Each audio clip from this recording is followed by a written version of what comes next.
You know, he was gonna be on like a little platform, the way all the other guys are. I mean, R2's not on the platform. R2's got What's that Darth Vader tripod. sitting on? Oh. Anakin, you know. Yeah, what do you think about the new Star Wars movies? It's all shit. You think it's all shit? It's all You actually read the books? Oh, this is magnetic? That's kind of cool. No, he goes on like a little thing that sticks out. Like here? And if you see, there's like a little hole in his foot, and then there's like. Oh, a thing that just goes into it. one Yeah. foot though. Just one foot. What's crazy is that when I pulled that out, but then it happened to just be Anakin. I was like, that's perfect. So, what do you think about, I think it's called the movie Rogue One. You didn't like Rogue One? I feel like a lot of Star Wars fans who don't like the new movie really enjoy Rogue One. I didn't like it because it was like, it's all corporate. It's all them trying to buy my loyalty. That's all it is. But would you not agree that like the movie was a full circle? You introduced characters, But the they characters went through turmoil, and they died at the end. Like, we're done, like, movie's over, like, it's good. Well, what were your thoughts on it, I guess? Those were my thoughts on it. Okay. Like, I like how finite it was. Like, I didn't have to wait. Didn't have to have like another year for another movie to come on to continue the plot. I will say this about Rogue One, it was the most accessible for me. Because I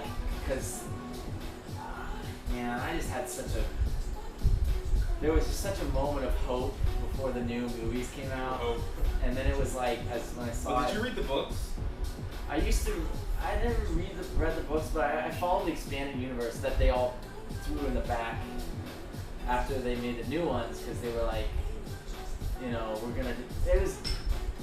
it was just like, as a huge Star Wars fan, I could see right through all the bullshit of the people making the movie. I could see, oh, you're deciding to go after the money. Oh, you're deciding to like make it was just, and then I can't get into Star Wars. If I go to Star Wars, it's like a whole other thing. Oh, jeez, it sounds like it's so draining. It hit my soul. Dude. It hit my soul. Emotionally draining. It'll be emotionally. It's this burden that I've been carrying for years, decades even. But it was good. I mean, like, they were entertaining. I thought Solo, the one with Han Solo, I thought it was entertaining. Yeah, I never watched it. You didn't see the Solo movie, That's bro? not bad, dude. My life was Star Wars, and it got to the point where I'm not giving them the light of day. Benefit of the doubt. But here's what I think. I think someone needs to come along like George Lucas did and make a new Star Wars that's not Star Wars. Like George Lucas is out the game. He's out the game. Didn't he sell his rights to Disney? Yeah. In fact, the quote he used when he was interviewed about it later, he said, after watching the movie, he said, I felt like I sold my children to white slavers. I was like, damn. Dude, that has some gravity to it. Because George Lucas is a brilliant guy, and people shit on him because of the new movies but those were my movies when I was growing up. Episode 1, 2, and 3, like Anakin and all that. Like I ate like that up. I was the target audience, Oatmeal in the morning, But the problem is like George Lucas, he was not a great writer, and he's not the best director. Like, but if he had people around him who were, he had a good story, He had a really good story, and if he had the people, like. What do you mean his story? Like his history, or like what he was trying to the arc, convey? Like it's the whole thing of like this guy, Darth Vader. The story of Darth Vader is based off like not Ethiopian, Mesopotamian. Mesopotamian? Yeah. What book are you referring to? This one right here. Let's check it out. It's all about Marduk and the hero. No, I had no idea. I took a class at FSU about ancient myths, and it was amazing to see how close the myths were to basically the whole thing of how close they tied to Star Wars. Yeah, they have this character called Enkidu. He's like the no beast. Young man impregnated a girl on the street. The young man slept in his private room. The girl slept in the company of her friends. Story time with Brandon. Story time with Brandon. Yeah, I'm gonna They get stood so at much. the edge of the forest, gaze and gaze at the height of the ponds, gaze and gaze at the entrance of the ponds, where Humbaba made tracks as he went to and fro. The paths were well trodden and the roads were excellent. They beheld the Pine Mountain, dwelling place of the gods, shrine of Irene.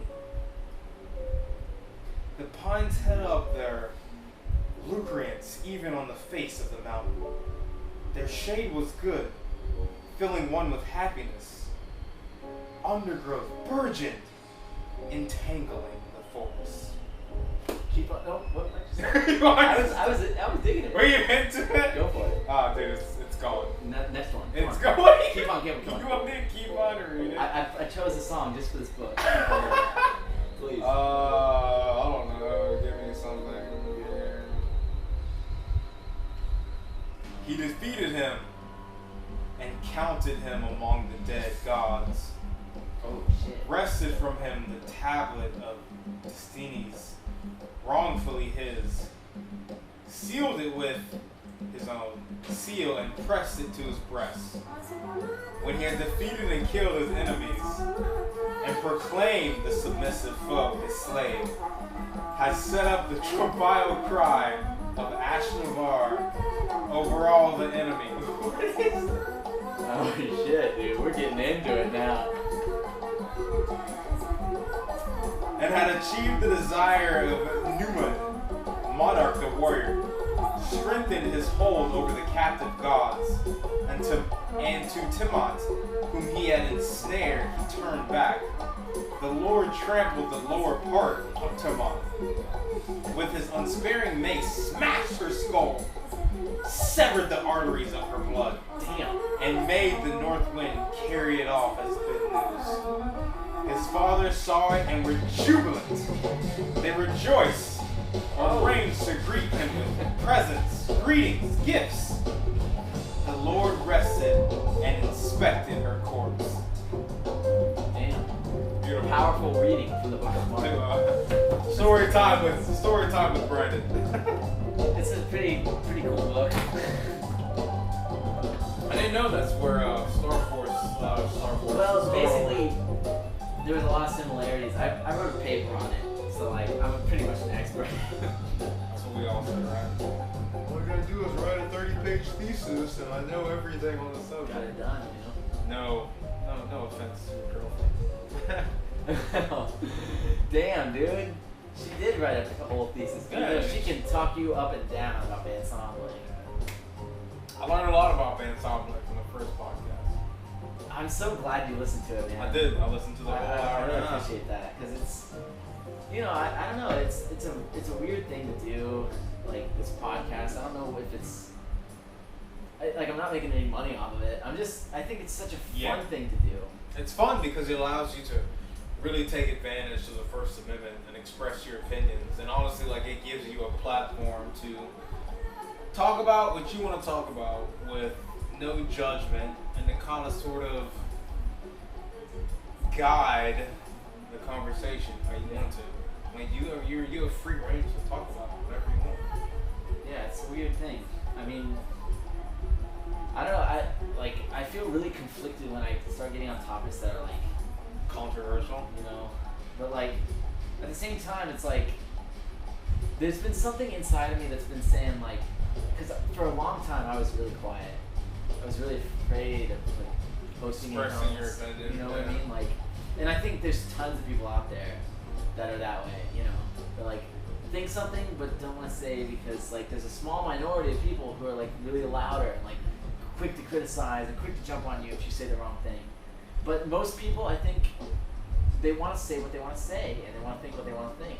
I think it boils down to, again, the egotistical nature of the human race.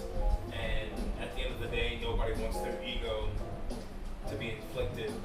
Yeah. So, like, I'm not going to say what I want to say because I'm afraid that someone will disagree or reprimand me or treat me differently for my point of view on this matter. Which sucks.